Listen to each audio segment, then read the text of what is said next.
হযরতে মূসা আলাইহিস সালাম ফিরাউনের কাছে গেলেন আর দাওয়াত দিলেন, ফিরাউন পড়ে নাও লা ইলাহা ইল্লাল্লাহ। ফিরাউন বলেছে মা আলিমতু লাকুম মিন ইলাহিন গায়রি, আমি তো জানি না আমি ছাড়া আরো কোনো ইলাহ আছে, এ কথা আমার জানা নাই, সুতরাং আমি হচ্ছি ইলাহ আর তুমি বলছো লা ইলাহা। তার মানে হচ্ছে ওই সময় পয়গম্বরেরা, আল্লাহর নবীর সাহাবীরা তারা জানতেন যে আমরা কিসের দাওয়াত দেই, আর যারা শুনতো তারাও বুঝতো কিসের দাওয়াত শুনতেছি। যখন হযরতে মূসা আলাইহিস সালাম দিলেন, ফিরাউন বলল আমি তো জানি না যে আমি ছাড়া আরো কোন ইলাহ আছে, আইনদাতা তো আমি, তুমি নতুন কোথা থেকে আইনদাতা নিয়ে আসছো? ফিরাউন বলছে দেখো আমারে বাদ দিয়া যদি অন্য কাউকে ইলাহ বলে তুমি মানো আর সেই শিক্ষা তুমি যে জাতিকে দাও, তাহলে আমি তোমাকে ধরে লা আজআলান্নাকা মিনাল মাসজুনিন, আমি তোমাকে কারারুদ্ধ করব, আমি তোমাকে জেলখানায় ঢুকিয়ে দেব। রাষ্ট্র শক্তি প্রথম বাধা দিল কারা? বলেন সবাই। সেই বাধা কি ওখানে শেষ হয়েছে না এখনো আছে? আছে কিনা জোরে বলেন। আমি তোমাকে জেলখানায় ঢুকাবো।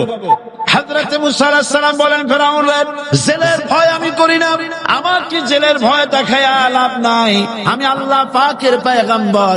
হযরতে মূসা আলাইহিস সালাম, ফিরাউনের দলবল আছে, লোক লস্কর আছে, তার অস্ত্রের অভাব নাই।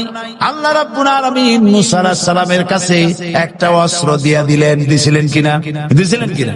আল্লাহ পাক হযরত মূসাকে বলেছেন ওয়া মা তিলকা বিয়ামিনিকা ইয়া মূসা, মূসা রে তোমার হাতে ওটা কি? মূসা আলাইহিস সালাম বললেন এটা লাঠি। আল্লাহ পাক বললেন ফেলে দাও লাঠি, লাঠি ফালায় দিলেন, কি হয়ে গেল? হিয়া হাইয়াতুন তাসআ, লাঠি পড়ে সাপ হয়ে গেল। সাপ দেখে নবী ওলি হোক, সাহাবী হোক আর আলেম হোক, সাপ দেখলে ভয় করে না মানুষে? মূসা আলাইহিস সালাম ভয় পেয়েছে।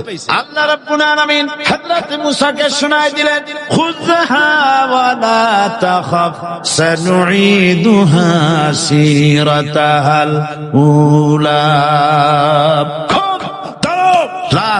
ভয় পেও না। আল্লাহ বলছেন ধরো, ভয় পেও না। ধরার সঙ্গে সঙ্গে স্বাভাবিক অবস্থায় ফিরে আসবে, আবার লাঠি হয়ে যাবে। এখন আল্লাহ বলছেন ধরো। মূসা আলাইহিস সালাম কি ভয় পাওয়া উচিত হবে? উচিত হবে। মূসা আলাইহিস সালাম কি ভয় পাইছিলেন? কারণ হচ্ছে দুশমনের শক্তিটা খুব বড়ই দেখা যায়, মনে হয় যেন অনেক বড় কি জানি কি। আল্লাহ পাক বলছেন ইন্না কাইদা শায়তানে কানা দাঈফা, শয়তানের চক্রান্ত যতই তুমি মনে করো অনেক ষড়যন্ত্রের জাল বিস্তার হয়ে আছে, আল্লাহ কয় কিছুই না, দাঈফা অত্যন্ত দুর্বল। আল্লাহ পাক বললেন ধরো। মূসা আলাইহিস সালাম সাপ ধরলেন, সঙ্গে সঙ্গে লাঠি হয়ে গেল। ফিরাউন বরদাস্ত করলো না, রাষ্ট্র শক্তির পক্ষ থেকে আক্রমণ শুরু হলো। অপরাধ কি? মূসা আলাইহিস সালামের অপরাধ কি? কি অপরাধ? মাশাআল্লাহ বুঝতে পেরেছেন। অপরাধ হচ্ছে তিনি বলেছেন লা ইলাহা, জোরে বলেন লা ইলাহা ইল্লাল্লাহ। এই কালেমাকে আজ আমরা ভিক্ষার বুলি বানাইছি।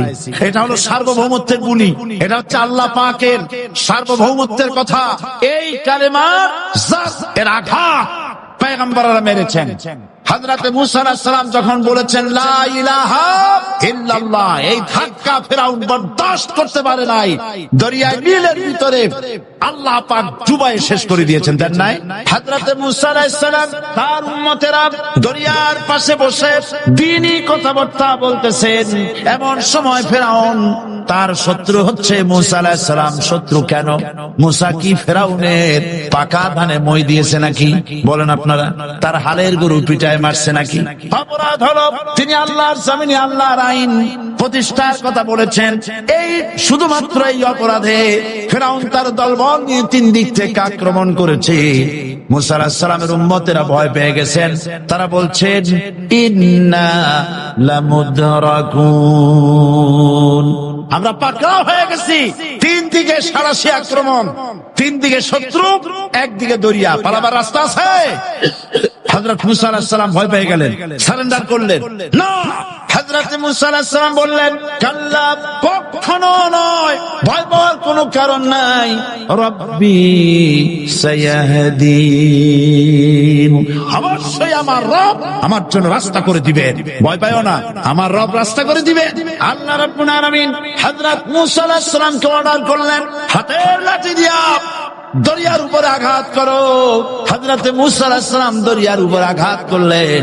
রাস্তা ছিল দরকার একটার, এক বাড়িতে আল্লাহর হুকুমে লাঠি দিয়ে একটি আঘাত করার সঙ্গে সঙ্গে হযরত মুসার তার সঙ্গী সাথী দরিয়া পার হওয়ার জন্য দরিয়ার মধ্য দিয়ে আল্লাহ 12টা রাস্তা পয়দা করে দিলেন।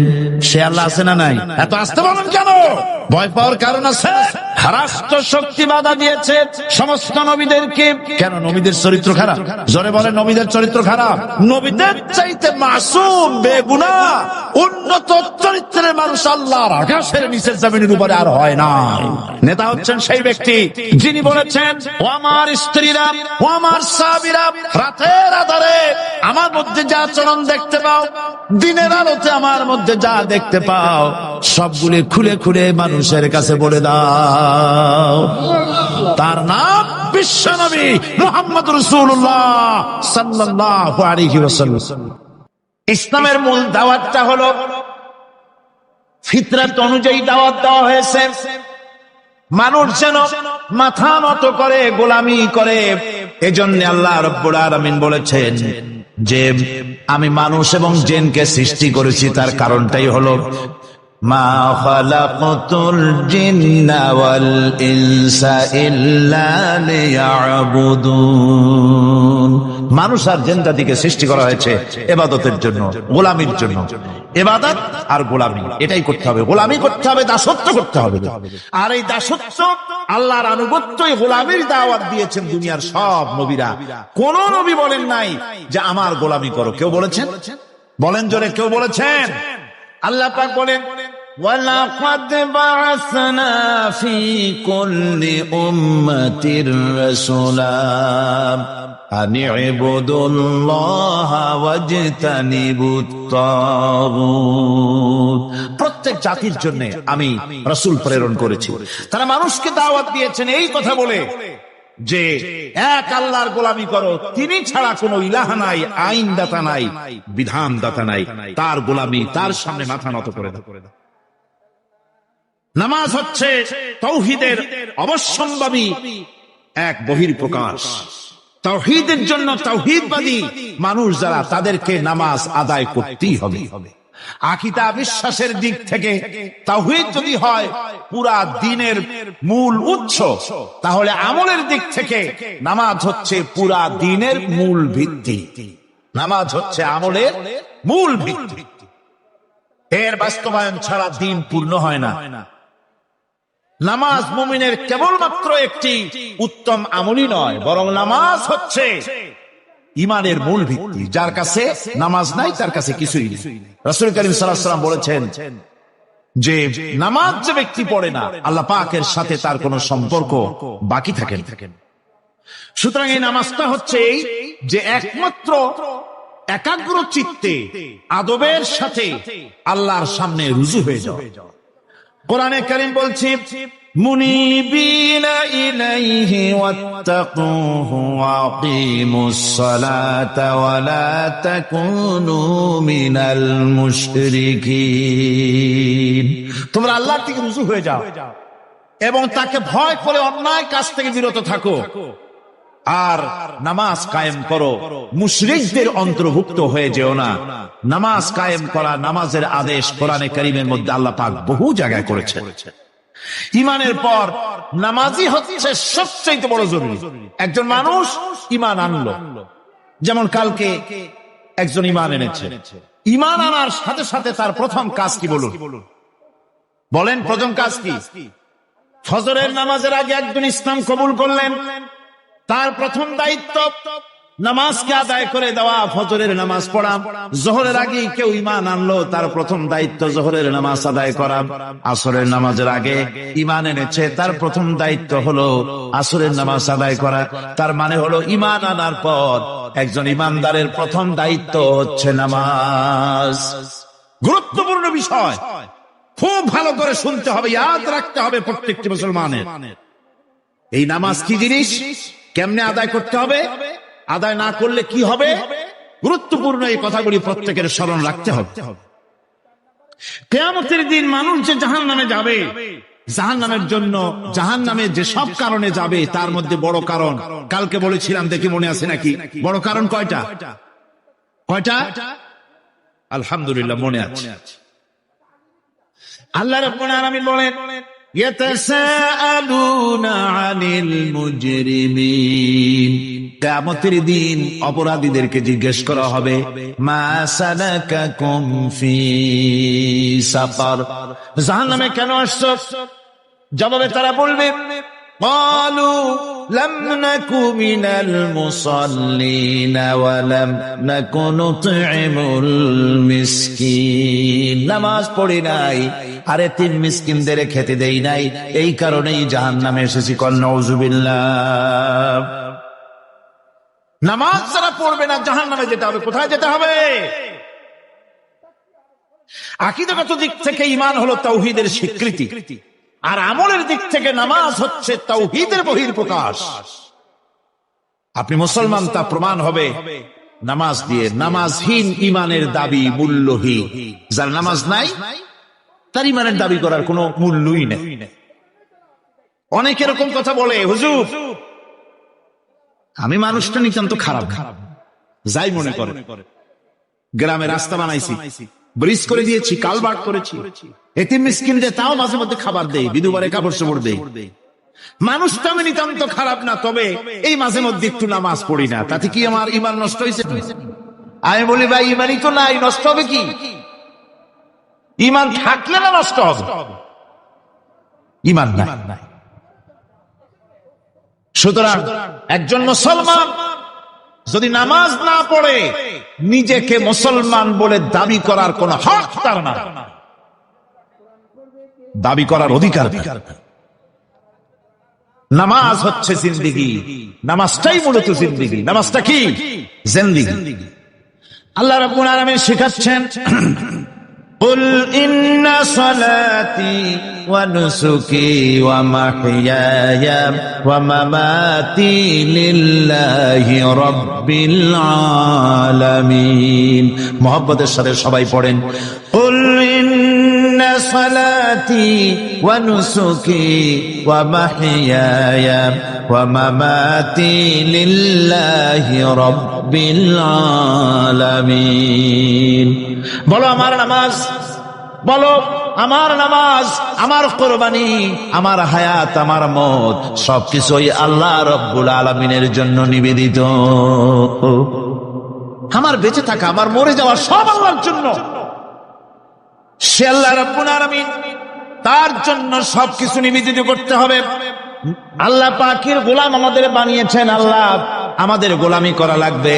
আর গোলামির নমুনা যাকাত দিয়া, হজ দিয়া, দাম দিয়া, সদকা দিয়া, কোন জিনিস দিয়ে নামাজের মতো গোলামির উৎকৃষ্ট প্রমাণ বা নমুনা আর কিছুতে নাই। আমি যে গোলাম তার উৎকৃষ্ট প্রমাণ হচ্ছে নামাজ। নামাজেই একটা মানুষ গোলামির অনুভূতিতে তাকে নিয়ে যায়। বাদশাহ হোক, মন্ত্রী হোক, পীর হোক, মৌলানা হোক, মুহাদ্দিস হোক, বড় লোক হোক, গরিব হোক, পুরুষ হোক, নারী হোক, যাই হোক, নামাজে দাঁড়াইলো, একেবারে কান্ডারে ধরিয়া কানের কাছে হাত দিয়া, হাত দুটো বাঁধিয়া মাথা নিচের দিকে দিয়ে দাঁড়ায় গেল। কিসের মতো? আসামির মতো, গোলামের মতো। সুবহানাল্লাহ। এদিক ওদিক তাকাইতে পারবা না, চোখটা থাকবে সেজদা যেখানে দিবা সেখানে। তাকানো নিষেধ, সেজদার দিকে তাকাও। এরপরে যখন রুকুতে গেলেন, গোলামের নমুনা হয়ে গেল। গোলামের এরকম মাথা নিচু করে থাকতে হয় প্রভুর সামনে। গেলেন রাজা, বাদশাহ, বড় লোক, সব অহংকার চূর্ণ হয়ে গেল। নাক আর কপাল দিয়া আমার মাবুদের দরবারে মাথাটা লাগাই দিলাম জমিনের উপরে। সুবহানাল্লাহ। আমি আমার ভাষায় বলি, আমি আমার ভাষায় কথাটা এভাবে বলি, এই জমিনটা যদি কাগজ হয় আর আমার নাকটার কপালটা যদি কলম হয়, তাহলে আমি যে গোলাম দৈনিক 5 বার আমার নাক আর কপাল দিয়া জমিন নামক কাগজের উপরে দাস খতের উপরে দৈনিক 5 বার নাকার কপাল দিয়া সই করে দেই, আল্লাহ আমি তোমার গোলাম আর কারো গোলাম নই, আমি একমাত্র তোমার গোলাম। ঘুমের থেকে উঠে সেজদা দিয়া বলি, দুপুরের সময় কাজ ফেলাইয়া আরেকবার বলি, বিকেল আসার আগে আসরে আরেকবার বলি, দিন যখন শেষ হয় আরেকবার বলি, রাতে যখন শুতে যাই আরেকবার সেজদা দিয়া ঘোষণা করি, মাবুদ আমি তোমার গোলাম। সুবহানাল্লাহ। নামাজ হচ্ছে ইসলামের গণ্ডির মধ্যে প্রবেশের প্রমাণ। কোরআনে কারীম বলছে, ফাইন তাবু ওয়া আকামুস সালাতা ওয়া আতাউজ যাকাতা ফাইখওয়ানুকুম ফিদ্দীন। সূরা তওবা এসেছে, তারা যদি তওবা করে আর নামাজ কায়েম করে, যাকাত যদি আদায় করে, তাহলে এখন তোমাদের সে দ্বীনি ভাই, এখন ভাই হয়ে গেল। একটু আগে ছিল কাফের মুশরিক, এখন তোমার দ্বীনি ভাই। দ্বীনের গণ্ডির মধ্যে প্রবেশ করা, কলেমা পড়ার সাথে সাথেই নামাজ। নামাজ হচ্ছে দ্বীনের প্রধান গেট, দ্বীনের প্রধান তোরণ।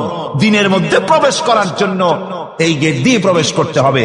সুতরাং এই নামাজের এতই গুরুত্ব দেওয়া হয়েছে। ইসলাম যদি ক্ষমতায় আসে, আল্লাহ যেন এনে দেন, জোরে কোন আমিন। ইসলাম যদি ক্ষমতায় এসে যায়, রব্বুল আলামিন তাফসীরে মাহফিল কোরআন সামনে নিয়ে আশা করে তোমার দরবারে দোয়া করি, এই বিশাল জনসমুদ্রের দোয়া কবুল করো মাবুদ গো, এই বাংলাদেশকে ইসলামের দেশ বানাইয়া দাও। দেশটা যদি ইসলামের হয়ে যায়, আইন যদি আল্লাহর হয়, শাসন যদি সৎ লোকেরা করে, রব্বুল আলামিন কোরআন শরীফে বলেন, তাহলে তারা 4টা কাজ করবে। আল্লাযীনা মাক্কান্নাহুম ফিল আরদ আকামুস সালাতা ওয়া আতাউজ যাকাত ওয়া আমারু বিল মা'রুফি ওয়া নাহাউ আনিল মুনকার। মুমিনরা ক্ষমতায় এসে প্রথম যে কাজটা করবে, প্রথমে ক্ষমতা এসেই নামাজ বাধ্যতামূলক করবে। প্রথম কি? ওয়াজ নসিহতে অনুরোধ করা হবে না, বাবাজিরা আল্লাহর রাস্তায় নামাজটা পড়ে না। রেডিও এবং টেলিভিশনের মাধ্যমে রাষ্ট্রপ্রধান অর্ডার করে দিবেন, আজ থেকে বাংলাদেশের 12 কোটি তাওহীদি জনতা, নারী পুরুষ যারা আকেল বালিগ, সকলের জন্য নামাজ বাধ্যতামূলক, নামাজ পড়তেই হবে। এটা অর্ডার। বেলা যখন 1টা বেজে যাবে, বেলা যখন 1টা বাজবে, সমস্ত মসজিদে আজান শুরু হয়ে যাবে। আজানের সাথে সাথে অফিস, আদালত, কল কারখানা, ক্ষেত খামার, শিক্ষাঙ্গন সব ডেডলক হয়ে যাবে। আধা ঘন্টার জন্য বন্ধ হয়ে যাবে। যারা মুসলমান অফিসে, কলেজে, ইউনিভার্সিটিতে, সর্বত্র তারা নামাজের জন্য প্রস্তুতি নেবেন। আধা ঘন্টার ভিতরে নামাজ আর খানা সেরে আবার কলেজ চলবে, বিশ্ববিদ্যালয় চলবে, কল চলবে, কারখানা চলবে, ক্যান্টনমেন্ট চলবে, সেক্রেটারিয়েট চলবে, সব আপন গতিতে চলতে থাকবে। আল্লাহর রহমত, বরকত আকাশ থেকে নাযিল হয়ে যাবে। আর এই অর্ডার যে দেওয়া হবে, নামাজ পড়বেন, নামাজ পড়বেন সেখানে। থানায় যখন আজান হবে, থানায় আজান হয়ে গেছে, থানার স্টাফ, পুলিশ যারা আছে জামাতে খাড়া হয়ে যাবে, ইমামতি করবেন ওসি সাহেব। এসপির অফিসে এসপি সাহেব ইমামতি করবেন, ডিসি সাহেব তার অফিসে ইমামতি করবেন, মন্ত্রী সেক্রেটারিয়েট ইমামতি করবেন, প্রেসিডেন্ট বঙ্গভবন ইমামতি করবেন, বিশ্ববিদ্যালয়ের ভাইস চ্যান্সেলরের ইমামতিতে সে জায়গার মুসলমান ছাত্র ছাত্রী, শিক্ষক শিক্ষয়িত্রী এক জামাতে নামাজ আদায় করবে। এই যদি হয় চিত্র দেশের, অপরাধ থাকবে। থানায় ওসি সাহেব নিজেই যদি জামাতের ইমামতি করেন, এইভাবে নামাজ আদায় করেন পুলিশদের নিয়ে জামাতে, ঘুষ আর খাবে তারা? এসপি সাহেবের অফিসে, ডিসি সাহেবের অফিসে মন্ত্রীরা যদি ভাবে নামাজ কায়েম করে, তাহলে কি অন্যায় অপরাধ কিছু থাকবে সমাজে? থাকবে না। সুতরাং নামাজ বাধ্যতামূলক করে দেওয়া হবে। নামাজ বাধ্যতামূলক, সকলকে নামাজ পড়তে হবে। নামাজ হচ্ছে অপকর্মের প্রতিবন্ধক। নামাজ পড়লে অন্যায় কাজ থেকে বাঁচার পর, অন্যায় থেকে বাঁচাই কিসে? নামাজ। আল্লাহ রাব্বুল আলামিন বলেন, উতলু মা উহিয়া ইলাইকা মিনাল কিতাবি ওয়া আকিমিস সালাম ইন্নাস সালাতা তানহা আনিল ফাহশাই ওয়াল মুনকার। হে নবী, এই কিতাব তেলাওয়াত করো, যা তোমার প্রতি অবতীর্ণ করা হয়েছে, এই কিতাব তেলাওয়াত করো আর নামাজকে প্রতিষ্ঠা করো। নিঃসন্দেহে নামাজ মানুষকে পাপাচার থেকে বাঁচায়া দেয়। অশ্লীলতা, পাপাচার থেকে মানুষকে বাঁচায় কে? জোরে চিল্লা এখন কে? নামাজ। এই নামাজ মানুষকে অন্যায় কাজ থেকে বাঁচায় দেয়। নামাজ যে মানুষকে অন্যায় কাজ থেকে বাঁচায়, কেমনে বাঁচায়? আমরা যে নামাজ পড়ি, এই নামাজে তো আমাদেরকে অন্যায় কাজ থেকে বাঁচাইতে পারে না। নামাজি বহুত মানুষ আছে অন্যায় করে, করে কিনা? না করে না? করে। নামাজি অথচ অন্যায় করে। আর আল্লাহ বলছেন নামাজিকে, নামাজ তাকে অশ্লীলতা থেকে ফিরায়। তাহলে কথা কাটটা ঠিক? আল্লাহটা জোরে বলেন, কাটটা ঠিক? অবশ্যই আমার আল্লাহর কথা হক। প্রথম যে কথাটা সেটা হচ্ছে যে আমরা যা নামাজে পড়ি আমরা তা বুঝি না। কথা ঠিক কিনা? আমি যদি এখন প্রশ্ন করি সামি আল্লাহু লিমান হামিদা অর্থ কি, কোন ফার্স্ট ডিভিশনে কয়েকটা লেটার নিয়ে ফেল করবেন এরকম লোক আছেন না নাই? সুবহান রাব্বিয়াল আলা অর্থ কি জানি না। সুবহান রাব্বিয়াল আযীমের অর্থ কি জানি না। দোয়ায় কুনুত অর্থ কি জানি না। তাশাহুদ অর্থ কি জানি না। সূরা ফাতিহার অর্থ কি জানি না। এমন কি উযুর মধ্যে কয়টা ফরজ তা অনেকের জানা নাই। কথা কি বেশি বললাম না ঠিক বলছি? একজনের জিজ্ঞেস করলো, মিয়া উযুতে কয় ফরজ? ভাই হুজুর কি মনে করেন যে বুঝি জানি না? এটা তো সাধারণ ব্যাপার, বলেন না কয় ফরজ? উযুতে তো 17 ফরজ। কি কি কয়? হাত ধোয়া, পাও ধোয়া, মুখ ধোয়া, নাক ধোয়া, চোখ ধোয়া, জিহ্বা ধোয়া, মাথা ধোয়া। বলতে বলতে গুনে দেখা গেল প্রায় 19টার মতো বলছে। বলা হলো, মিয়া বললেন আপনি উযুতে ফরজ 17টা, কইলেন আপনি 19টা। কয় হুজুর জানি, আরো বলি না আপনাদের ভয়তে।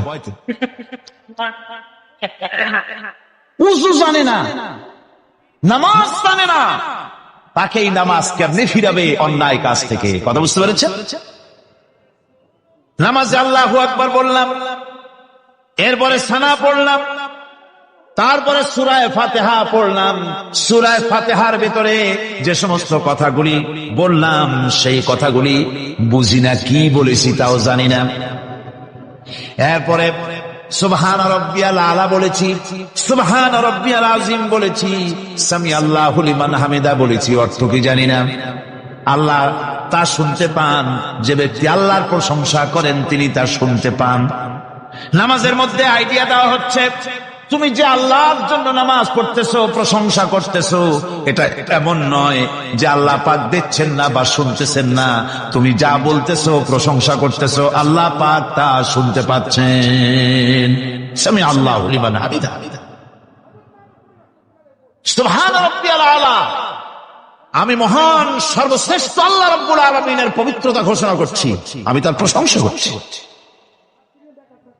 সূরা ফাতিহার কি আমরা বলি আপনারা ব্যাখ্যা দেখে বুঝে নিয়েছেন, সেগুলি আমি এখানে বলে বাকি কথা সব শেষ করতে পারবো না।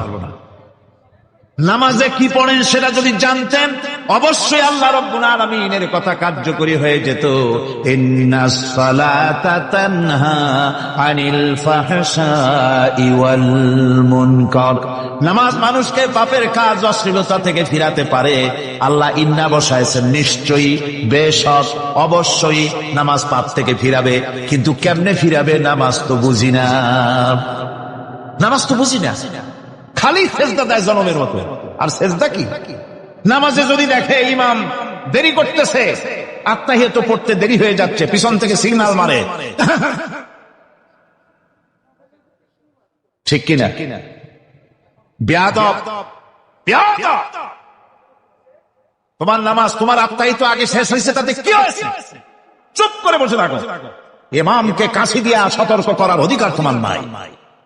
যদি ইমামকে সতর্ক করার জন্য কাশি দিয়ে থাকো, তোমার নামাজ ফাসেদ হয়ে যাবে। এটা ফাজলামি করার জায়গা না, এটা নামাজ। এর নাম কি? ধীরে সুস্থে নামাজ পড়তে হবে। অনেকে মসজিদটারে মনে করে জেলখানা।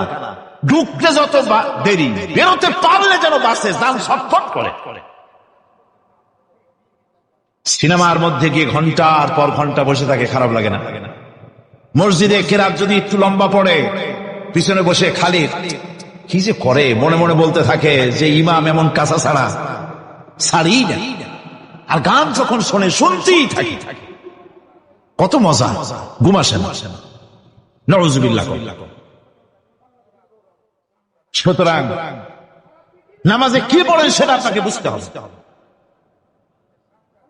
সঠিকভাবে নামাজ পড়ার পরও যদি কোনো মানুষের সঠিকভাবে, ভালো করে শোনেন, সঠিকভাবে নামাজ পড়ার পরেও যদি কোনো মানুষ পাপের থেকে না ফেরে, তাহলে বুঝতে হবে একথা, পানি আর সাবান দিয়া কাপড় ধুলে কাপড়ের ময়লা যাবে, কিন্তু পানি আর সাবান দিয়া কয়লা জনমের মতো ধুইলেও কয়লার ময়লা যাবে না। কথা বুঝে আসছে? এর থেকে আর উত্তম দৃষ্টান্ত আমার কাছে নাই।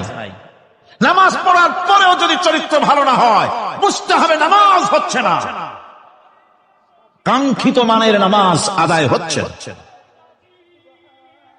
আল্লাহর নবী বলেছেন, যার নামাজ পাপ কাজ হতে ফিরাতে পারল না, তার নামাজ নামাজি নয়। আবার শুনুন, রাসূল বলছেন, যার নামাজ তাকে পাপের কাছ থেকে ফিরাতে পারলো না, তার নামাজ নামাজ নয়, ওটি নামাজ হয় নাই, যার জন্য তার পাপ থেকে তারে ফিরাইতে পারছে না। আর কিয়ামতের দিন বেনামাজিরা সবচাইতে বেশি অপমানিত হবে। সবচাইতে বেশি অপমানিত হবে কারা? বেনামাজিরা। কিভাবে? يوم يكشف عن ساق ويدعون إلى السجود فلا يستطيعون। সেদিন কঠিন সময় আল্লাহ রাব্বুল আলামিন লোকদেরকে সিজদা করার জন্য বলবেন, কিন্তু যারা বেনামাজি ছিল দুনিয়ায়, তারা সিজদা দিতে পারবে না। বলেন নাউযুবিল্লাহ। অবস্থাটা কি হবে? খাশিআতান আবসারুহুম তারহাকুহুম যিল্লাহ, তাদের দৃষ্টি নিচু হবে, লাঞ্ছনা এবং অপমান তাদের উপরে চেপে বসবে, সিজদা দিতে পারবে না। আল্লাহ আমাদেরকে ক্ষমা করুন। কিয়ামতের দিন হযরত আদম আলাইহিস সালাম থেকে শুরু করে পৃথিবীর সমস্ত মানুষের সামনে আল্লাহ রাব্বুল আলামিন সিজদা করার জন্য অর্ডার করবেন। যারা নাকি বেনামাজি, ওরা আল্লাহর দরবারে সেদিন সিজদা দিতে পারবে না, লাঞ্ছিত অপমানিত হবে। যারা কন নাউযুবিল্লাহ। নামাজ, মুমিনের নামাজ একরকম, মুনাফিকের নামাজ হলো আর এক রকম। মুনাফিকরাও নামাজ পড়ে, পড়ে কিনা কন? মুনাফিকেরাও নামাজ পড়ে। মুনাফিকেরা যখন নামাজ পড়তে যায়, আল্লাহ রাব্বুল আলামিন বলতেছেন, ওয়াইদা কামু ইলাস সালাতি কামু কুসালা। মুনাফিকেরা যখন নামাজ পড়তে দাঁড়ায়, নামাজে আসে ঠিক তারা, কিন্তু নামাজের জন্য দাঁড়ায় খুব শৈথিল্য ভাবে, শৈথিল্য ভাবে দাঁড়ায়, কাহিলি সুস্তি, এ জায়গা চুলকায়, পায়জামা ধরে টান দেয়, টুপিটা ঘুরে আয়, এদিক ওদিক তাকায়। মুনাফিকের নামাজ দেখলেই ঠিক পাওয়া যায় যে বেটা মুনাফিক। এইভাবে সে দাঁড়ায়। তার নামাজটা কি জন্য? ইউরাউনান নাসা ওয়া লা ইয়াযকুরুনাল্লাহা ইল্লা কালিলা। তাদের নামাজ হচ্ছে মানুষকে দেখাবার নামাজ। নাউযুবিল্লাহ।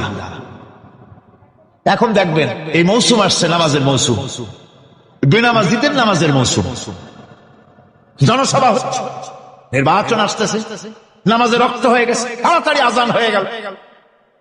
টুপি না থাকলে রুমাল একটা মাথায় দিল, উজু আছে কিনা আছে, আল্লাহু আকবার, যা আছে কপালে হয়ে যাক। মানুষকে দেখাবার জন্য এরা নামাজ পড়ে। এরা আল্লাহর শরণার্থে নামাজ খুব কম লোকই পড়ে। এরা হচ্ছে মুনাফিক। দুনিয়া এবং আখিরাতে কল্যাণের জন্য একমাত্র মাধ্যম হচ্ছে নামাজ। দুনিয়াও যদি কল্যাণ চাই, আখিরাতেও যদি কল্যাণ চাই, তাহলে এর জন্য কি করতে হবে? কি করতে হবে? আমার কথা নয়, আল্লাহ রাব্বুল আলামিনের কথা শুনুন। রব্বুল আলামিন বলেন, ক্বাদ আফলাহাল মুমিনুন الذين هم في صلاتهم خاشعون والذين هم للزكاة فاعلون والذين هم لفروجهم حافظون নিশ্চিতভাবে সেই সব মুমিন কল্যাণ লাভ করবে নিশ্চিতভাবে যারা তারা হচ্ছে ওই সব লোক যারা নিজেদের নামাজ ভীতি মিশ্রিত বিনয় ভাবে ভীতি মিশ্রিত অবস্থায় বিনয়ের সাথে যারা নামাজ আদায় করে যারা বেহুদা কাজ থেকে বিরত থাকে যারা যাকাতের পন্থায় কর্মতৎপর হয় আর যারা নিজের লজ্জাস্থানকে হেফাজত করে এরপরে আল্লাহ পাক বলেন ওয়াল্লাযীনা হুম লিআমানাতিহিম ওয়া আহদিহিম রাউন ওয়াল্লাযীনা আলা সালাওয়াতিহিম ইউহাফিজুন ওয়াল্লাযীনা আলা সালাতিহিম হাফিজুন আর যারা তাদের আমানতকে পূর্ণ করে আমানত এবং তাদের ওয়াদা চুক্তি পূর্ণ করে এবং যারা নিজেদের নামাজ সমূহকে পূর্ণভাবে হক আদায় করে নামাজ পড়ে নামাজের যারা হেফাজত করে এরা কারা এরা হচ্ছে উলাইকা হুমুল ওয়ারিসুন আল্লাযীনা ইয়ারিসুনাল ফিরদাউসা হুম ফিহা খালিদুন এরা হচ্ছে সেই সব লোক এরা উত্তরাধিকার হচ্ছে জান্নাতের উত্তরাধিকার জান্নাতুল ফিরদাউসে আল্লাহ রাব্বুল আলামিন এই গুণ বিশিষ্ট লোকদের জন্য জায়গা করে দিবেন জোরে কোন সুবহানাল্লাহ